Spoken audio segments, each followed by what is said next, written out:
देखो भाई, cell division की बात करेंगे अपन।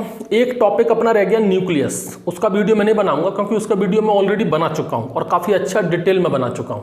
ठीक है, डिस्क्रिप्शन में मैं उस वीडियो की लिंक दे दूंगा, उस लिंक से आप वीडियो देख लेना। चाहे तो आप प्लेलिस्ट चेक कर लेना, सेल बायोलॉजी की प्लेलिस्ट में न्यूक्लियस के नाम से आपको मिल जाएगा। और ज्यादा होगा तो मैं उसका टाइटल भी चेंज कर दूंगा, थंबनेल भी चेंज कर दूंगा, तो आपको बड़ी आसानी से मिल जाएगा। ठीक है, तो उसको छोड़ के अपन अब सीधे पहुंचते हैं सेल डिवीजन पर। मोस्ट इंपॉर्टेंट टॉपिक है सेल बायोलॉजी का। हमेशा यहां से क्वेश्चन आते हैं, 1-2 क्वेश्चन, कोई सा भी एग्जाम हो। ठीक है, 3 वीडियो में खत्म करेंगे अपन इसको, सिर्फ 3 वीडियो में। पहला इंट्रोडक्शन हो जाएगा, दूसरा माइटोसिस और तीसरा मियोसिस। और ऐसा सेल डिवीजन आपको पढ़ा दूंगा, ऐसा समझा दूंगा कि जिंदगी में कभी नहीं भूलोगे, कभी कोई क्वेश्चन गलत नहीं होगा। ठीक है, शुरू करते हैं। पहले तो समझो, देखो सेल डिवीजन में नाम से समझ में आता है, सेल डिवीजन का मतलब सेल डिवाइड होगा, 1 से 2, 2 से 4, 4 से 16, इतने सारे सेल बनेंगे, मतलब एक से कई सारे सेल बनने हैं। ठीक है, ये तो है सेल डिवीजन। पहली चीज कि सेल डिवीजन जरूरी क्यों है, क्यों होता है सेल डिवीजन, इसकी जरूरत कहां से पड़ गई, क्यों चाहिए सेल डिवीजन हमको। देखो, कोई भी ऑर्गेनिज्म हो, चाहे प्लांट हो, एनिमल हो, चाहे बैक्टीरिया हो या वायरस हो, उसको अगर ग्रो करना है, उसको अगर उसमें ग्रोथ चाहिए या उसको अपनी पीढ़ी आगे बढ़ानी है, तो सेल डिवीजन तो करना ही पड़ेगा। सेल डिवीजन जरूरी है, बहुत बहुत जरूरी है। एग्जाम्पल के तौर पर, जैसे कि आप बचपन में इतने छोटे थे, आज इतने लंबे कैसे हो गए भाई। बचपन में आपके पास नंबर ऑफ सेल्स कम थे, लेकिन आज आपके पास नंबर ऑफ सेल्स बहुत ज़्यादा है, मतलब सेल डिवाइड हुए हैं, उसमें सेल डिवीजन हुआ है। छोटा सा प्लांट आप देखते हो, धीरे धीरे देखते देखते वो प्लांट बड़ा पेड़ बदल जाता है, उसमें फल आते हैं और बहुत विशाल पेड़ हो जाता है। कैसे हो गया भाई, छोटा जब था उसमें सेल कम थे, अब सेल उसमें बहुत ज़्यादा हो गए हैं, मतलब सेल का डिवीजन हुआ है। और सबसे अच्छा एग्जाम्पल मैं दूँ, देखो जब मेल होता है वो हमेशा क्या बनाता है, मेल गैमीट। ठीक है, वो क्या बनाएगा, मेल गैमीट। जो फीमेल है वो क्या बनाती है, हमेशा फीमेल गैमीट। ठीक है, मेल गैमीट मतलब अपने प्लांट की बात करें तो पोलन ग्रेन, यहां पर क्या हो गया, एग। ये क्या है, एक सेल है, वो भी कैसा, हैप्लॉइड। जब ये दोनों आपस में फ्यूज होते हैं तो क्या बनता है, एक डिप्लॉइड सेल बनता है। यानी कि ये कितना है, ये एक ही सेल है, जिसको बोलते हैं हम क्या, जाइगोट। फर्टिलाइजेशन जब होता है तो मेल गैमीट और फीमेल गैमीट आपस में बनते हैं, फ्यूज होते हैं और एक सेल बनाते हैं, जिसका नाम कहते हैं डिप्जाइगोट। इस एक सेल से, सोचो, इस एक सेल से पूरी प्लांट बॉडी बनके तैयार हो जाती है। पूरी प्लांट बॉडी जिसमें नंबर ऑफ सेल्स होते हैं, लाखों करोड़ों में सेल्स होते हैं, एक सेल से। तो ये एक सेल जो है वो मिलियंस ऑफ सेल्स में कैसे बदल गया, एक सेल से लाखों करोड़ों सेल कैसे बन गए, सेल डिवीजन की वजह से। सेल डिवीजन बहुत जरूरी है। देखो प्लांट की अगर मैं बात करूं या एनिमल की बात करूं, सेल होते हैं 2 प्रकार के। सेल कितने टाइप के होते हैं, 2 टाइप के। तो अगर सेल 2 टाइप के होंगे तो सीधी सी बात है उसमें सेल डिवीजन भी 2 टाइप का होगा। तो जो सेल डिवीजन होता है ना, वो 2 टाइप का होता है। कितने टाइप का, 2 टाइप का। देखो एक प्लांट बनाता हूं मैं पहले तो,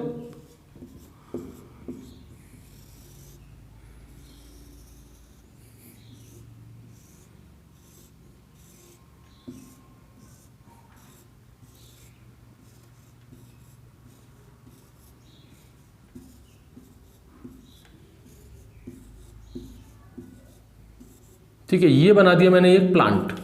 अब आपको पता है इस प्लांट के अंदर कुछ परमानेंट स्ट्रक्चर हैं और कुछ इसके अंदर टेम्परेरी स्ट्रक्चर होते हैं।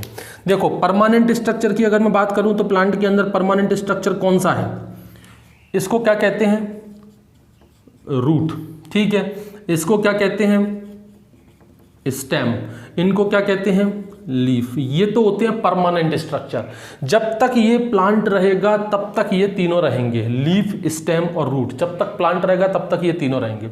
एक टेम्परेरी स्ट्रक्चर और होता है जिसको अपन कहते हैं फ्लावर, जो एक पर्टिकुलर स्टेज पर ही डेवलप होता है, एक पर्टिकुलर टाइम पर डेवलप होता है, एक निश्चित अवस्था में एक निश्चित टाइम पर डेवलप होता है फ्लावर।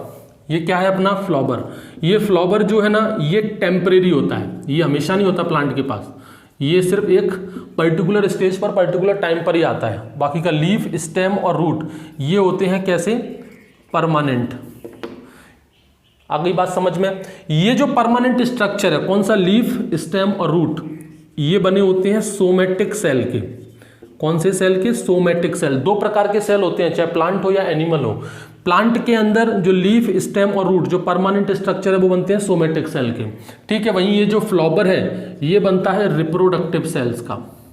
ये कैसा बनता है, रिप्रोडक्टिव सेल। वो भी फ्लावर का पूरा पार्ट नहीं, फ्लावर के अंदर कुछ चीजें हैं, जैसे फ्लावर के अंदर जो मेल रिप्रोडक्टिव सेल है या जो मेल रिप्रोडक्टिव पार्ट होता है, और फ्लावर के अंदर होता है female reproductive part. Male reproductive part कौन सा होता है, एंथर, और फीमेल रिप्रोडक्टिव पार्ट कौन सा होता है, ओवेरी। ठीक है, ये एंथर और ओवेरी, ध्यान रखना इस फ्लावर के अंदर भी सिर्फ एंथर और ओवेरी ही रिप्रोडक्टिव सेल्स के होते हैं। तो कोई भी प्लांट बॉडी हो, कोई भी एनिमल बॉडी हो, दो टाइप के सेल उनमें पाए जाते हैं, एक होते हैं सोमेटिक सेल और दूसरे होते हैं रिप्रोडक्टिव सेल। तो सीधी सी बात है, सेल दो टाइप के हैं तो सेल डिवीजन भी दो टाइप का होगा। सोमेटिक सेल में अलग डिवीजन होगा, रिप्रोडक्टिव सेल में अलग डिवीजन होगा। जो डिवीजन सोमेटिक सेल में होता है उसे कहते हैं माइटोसिस, उसे कहते हैं माइटोसिस, ये है एक टाइप। और जो डिवीजन रिप्रोडक्टिव सेल में होता है उसको बोलते हैं मियोसिस, ये हो गया दूसरा टाइप। दो टाइप के सेल डिवीजन हो गए, माइटोसिस और मियोसिस। आ गई बात समझ में। दो टाइप के क्यों, क्योंकि एक होते हैं सोमेटिक सेल और एक होते हैं रिप्रोडक्टिव सेल। जब सेल दो टाइप के हैं तो सेल डिवीजन भी दो टाइप के होंगे, सोमेटिक सेल में अलग डिवीजन होगा, रिप्रोडक्टिव सेल में अलग डिवीजन होगा। ऐसा क्यों, आपके दिमाग में क्वेश्चन आएगा, ऐसा क्यों, क्यों दो अलग अलग टाइप के डिवीजन हो रहे हैं, एक ही डिवीजन से काम क्यों नहीं होता। देखो माइटोसिस में क्या होता है, पहले उसको देखो। माइटोसिस के केस में क्या होता है, एक सेल है उससे दो सेल बनते हैं। माइटोसिस में क्या होता है, एक से दो सेल बन जाते हैं। जो सेल बनाता है ना उसको कहते हैं मदर सेल, उसको क्या कहते हैं, मदर सेल, मम्मी सेल।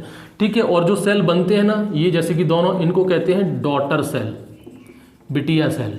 ठीक है, जो मदर सेल और डॉटर सेल। ठीक है, ये जो माइटोसिस में बन रहे हैं, ध्यान रखना माइटोसिस में क्या होता है, एक सेल से दो सेल बनते हैं। किसमें, माइटोसिस में। एक चीज और याद रखना कि ये जो दो सेल बन रहे हैं किसमें, माइटोसिस में, ये एग्जैक्टली सिमिलर होते हैं मदर सेल के, बिल्कुल हूबहू। चाहे उसका शेप हो, चाहे उसका साइज हो, चाहे उसका डीएनए हो, तीनों चीज में सेम टू सेम होते हैं। यानी कि ये जो डॉटर सेल बनते हैं ना, वो एग्जैक्टली हूबहू सिमिलर होते हैं अपने मदर सेल के, कोई अंतर नहीं है, ना शेप में, ना साइज में, ना डीएनए में, मतलब उसके जेनेटिक स्ट्रक्चर में, बिल्कुल एग्जैक्टली। ये किसकी बात कर रहे हैं अपन, माइटोसिस की बात हो रही है। अब देखो, जैसा कि मैंने आपको बताया कि ये जो प्लांट था, ये बचपन में कैसा रहा होगा, ऐसा छोटा सा प्लांट रहा होगा, ये देखते ही देखते ही इतना बड़ा हो गया। कैसे हो गया, क्योंकि इसके अंदर माइटोसिस सेल डिवीजन हुई। देखो, क्योंकि इसके अंदर जो सेल डिवीजन हुआ है वो माइटोसिस क्यों हुआ है, क्योंकि माइटोसिस में एक जैसे सेल बनते हैं। माइटोसिस में हमेशा कैसे होते हैं, एक जैसे सेल बनते हैं, उनका एक जैसा ही फंक्शन होता है। ये जरूरी इसलिए है, इसको ऐसे समझो, जैसे कि मान लो आपको एक घर बनाना हो, घर बनाने के लिए आपको क्या चाहिए, ईंटों की जरूरत पड़ती है। ठीक है, तो वो घर है वो एक प्लांट हो गया, और जो ईंटें हैं वो आपकी सेल हो गई। अब आपने कभी देखा है कि जो घर में हम ईंटें लगा रहे हैं वो आपने देखा होगा हमेशा एक जैसी होती हैं, एक ही शेप की होती हैं, और एक जैसी ईंटें हम यूज़ करते हैं।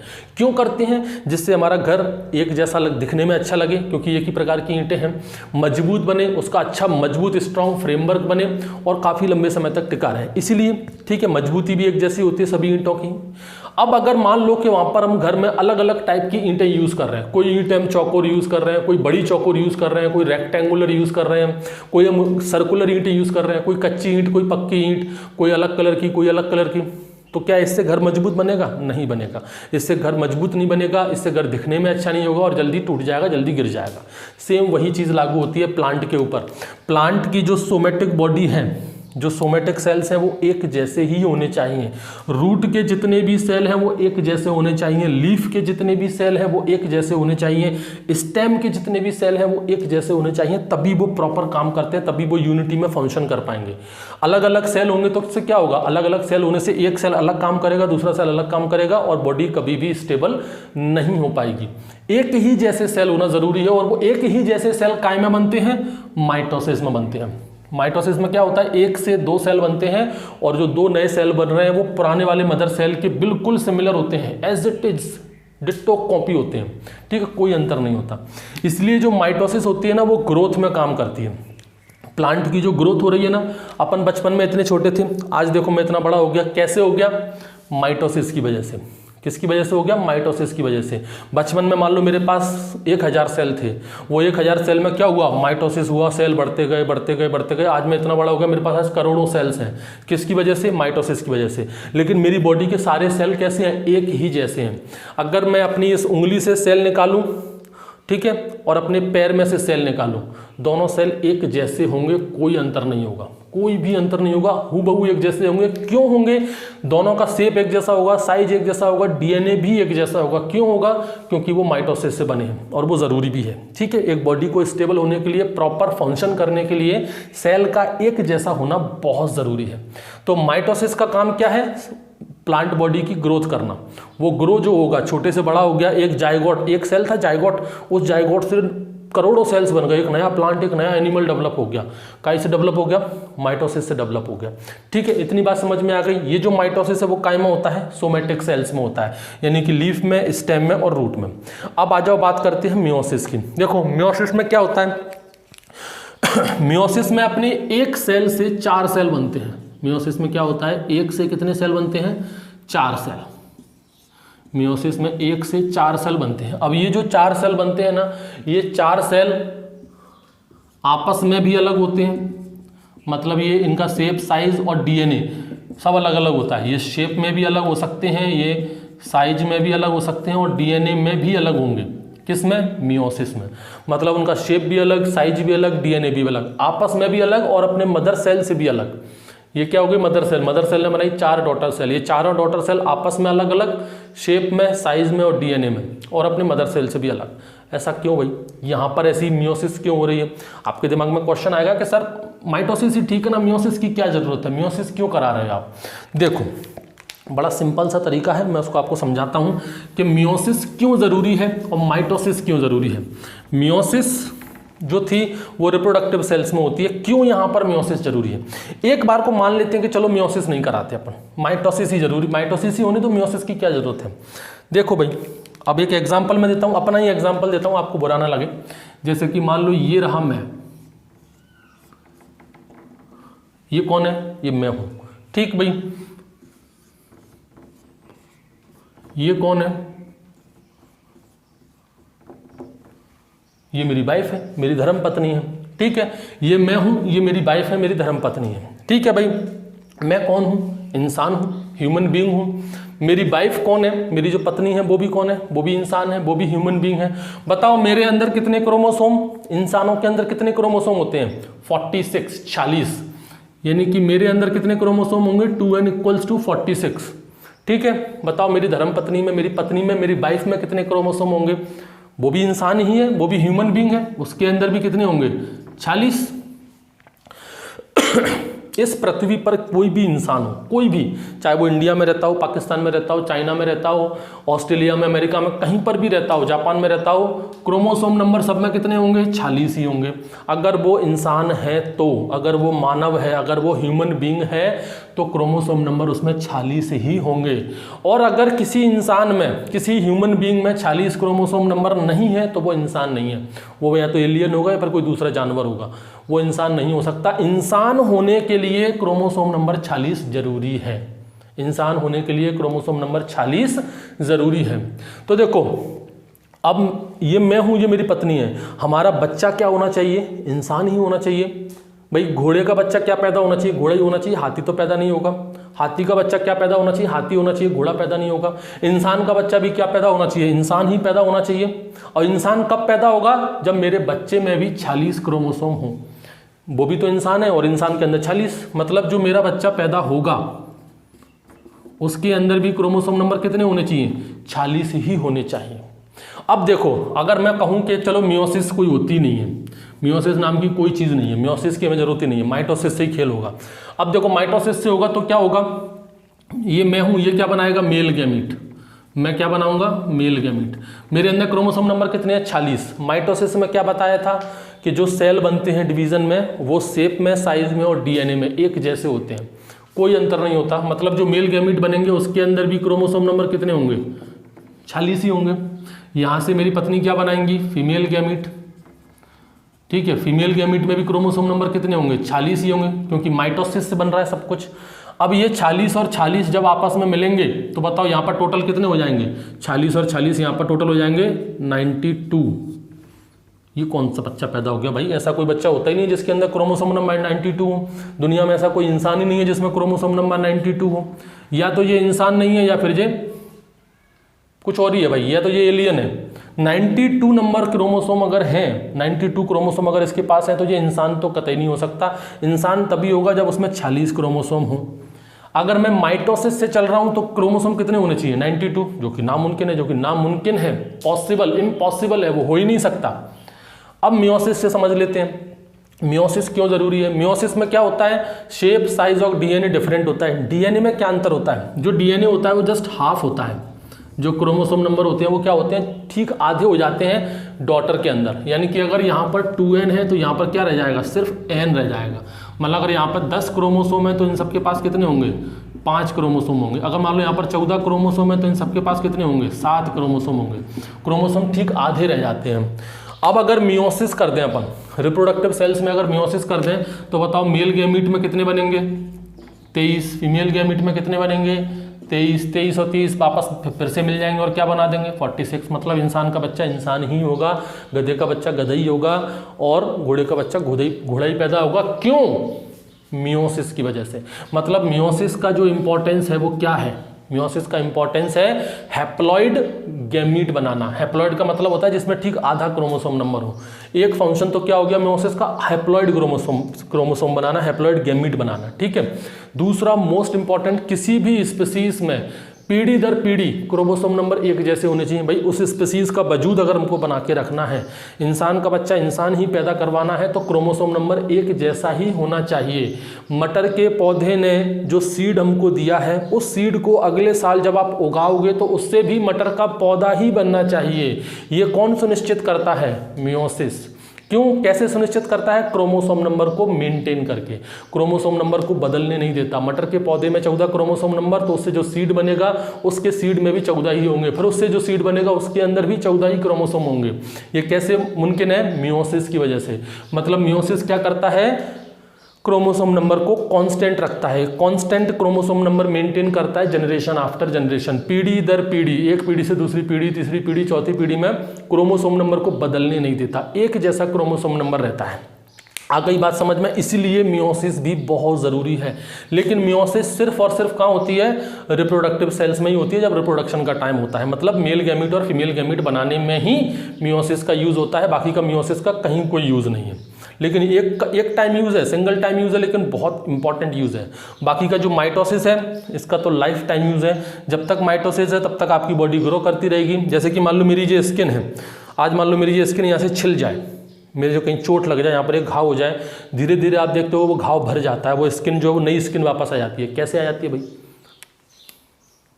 सोमेटिक सेल्स है। अपनी जो स्किन है वो क्या है, सोमेटिक सेल्स है। अगर मैं इस प्लांट की एक पत्ती को तोड़ दूं तो वहाँ पर एक नई पत्ती निकल आएगी, एक स्टेम को तोड़ दूं तो एक नई स्टेम निकल आएगी। कैसे निकल आती है, माइटोसिस की वजह से। किस वजह से निकल आती है वो, माइटोसिस। यानी कि माइटोसिस जो है वो लाइफ टाइम प्रोसेस है, कंटिन्यूस होती रहती है, ठीक है। लीफ हो, स्टेम हो, रूट हो, हमारे अंदर भी होती है।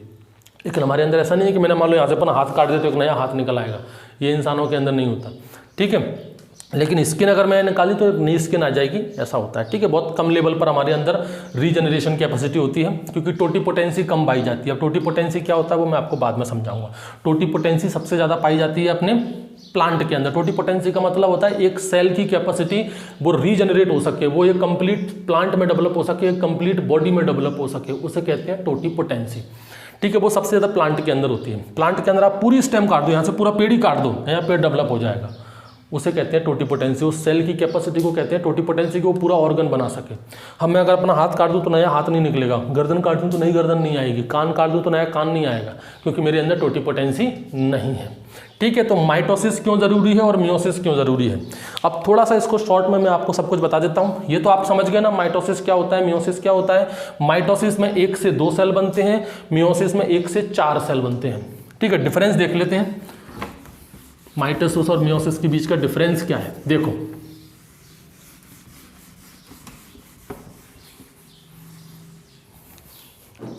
एक तरफ लिख देते हैं अपन क्या, माइटोसिस, और दूसरी तरफ लिख देता हूं मैं मियोसिस। अब देखो, सबसे पहला माइटोसिस में बताया, माइटोसिस जो होती है वो सोमेटिक सेल्स में होती है, माइटोसिस होती है सोमेटिक सेल्स में।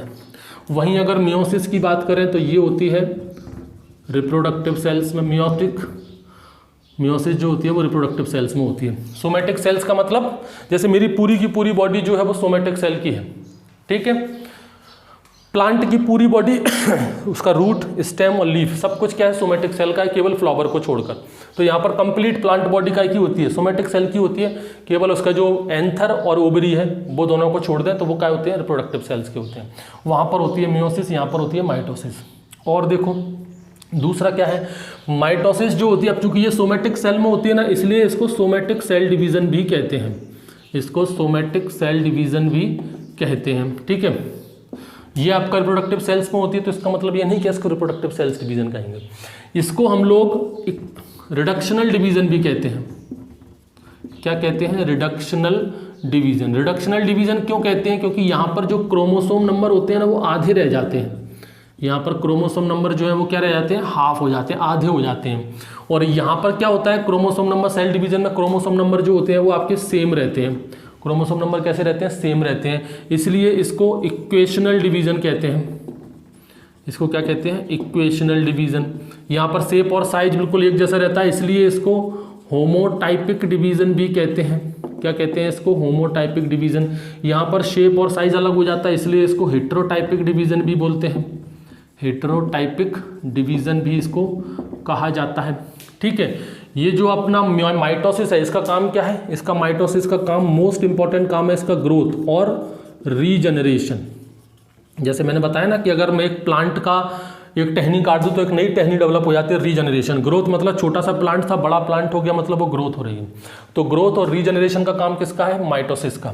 वहीं अगर मैं बात करूं मियोसिस का, तो इसका मोस्ट इंपॉर्टेंट काम है, इसका सबसे पहला काम तो क्या है, हैप्लॉइड गैमीट बनाना, जो कि मोस्ट इंपॉर्टेंट। अगर हैप्लॉइड गैमीट नहीं बनेगा तो स्पीसीज बदल जाएगी, हैप्लॉइड गैमीट बनना है। दूसरा इसका मोस्ट इंपॉर्टेंट काम है कि ये मेंटेन करता है क्या, कांस्टेंट क्रोमोसोम नंबर, या फिर कहो कि सेम क्रोमोसोम नंबर को मेंटेन करता है। ये सेम क्रोमोसोम नंबर को मेंटेन करता है किसी भी स्पीसीज में। कब, जनरेशन आफ्टर जनरेशन, पीढ़ी दर पीढ़ी, पीढ़ी दर पीढ़ी किसी भी स्पीसीज में जो क्रोमोसोम नंबर होते हैं वो मेंटेन रहते हैं। मेरे में अंदर 46 है, मेरे बच्चे में भी 46 ही रहेंगे, उनके बच्चों में भी 46 क्रोमोसोम ही रहेंगे।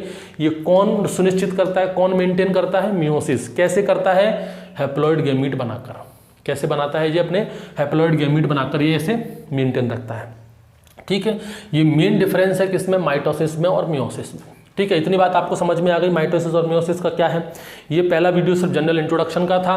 अब आपको ज़्यादा दिक्कत नहीं आएगी मियोसिस में और माइटोसिस में। अगले वीडियो में हम माइटोसिस पढ़ेंगे और उसके तीसरे वीडियो में हम लोग पढ़ लेंगे मियोसिस, और अपना सेल डिवीजन हो जाएगा खत्म।